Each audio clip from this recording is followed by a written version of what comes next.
মুসলমানদের উপর বর্বর হামলা নির্যাতনের প্রতিবাদে গতরাতে একযোগে বিশ্বের ১১৬০টি ওয়েবসাইট হ্যাক করেছে বাংলাদেশ গ্রে হ্যাট হ্যাকার্স।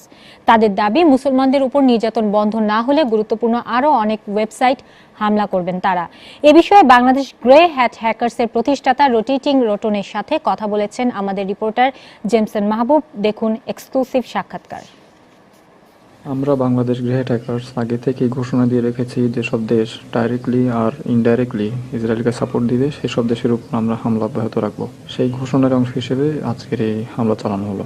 আমরা এটাই বুঝাতে চাই, ফিলিস্তিনিদের পাশে আমরা আছি। যতদিন ইসরায়েল ফিলিস্তিনের উপর নিপীড়ন চালাবে আমরা হামলা চালাতে থাকবো। যতদিন আমাদের দাবি আদায় হবে না ততদিন এইভাবেই হামলা চলতে থাকবে।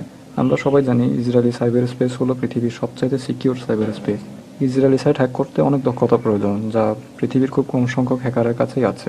আমরাই হলাম প্রথম এবং একমাত্র বাংলাদেশি টিম যারা এ পর্যন্ত 4বার ইসরায়েলি সাইবার স্পেসে হামলা চালিয়েছি এবং 1000-এর চেয়েও বেশি সাইট হ্যাক করতে সক্ষম হয়েছি। প্রতিবার ইসরায়েলি সাইবার স্পেসে হামলা চালানোর আগে আমরা তাদের সহযোগী দেশের উপর এমন আক্রমণ করে থাকি। বাংলাদেশি কোনো সাইট হ্যাক হলে আমরা নিজ দায়িত্বেই ঠিক করে দিই, অথবা কেউ সাহায্য চাইলেও আমরা সাহায্য করি। এই পর্যন্ত 3টি সাইবার ওয়ারে আমরা একমাত্র টিম হিসেবে বাংলাদেশের পাশে ছিলাম এবং জয় আমাদেরই ছিল। 3টি সাইবার ওয়ারেই দেশের যত সাইট হ্যাক হয়েছিল তা আমরা নিজ দায়িত্বে ঠিক করে দিয়েছিলাম এবং ভবিষ্যতে তাই করব।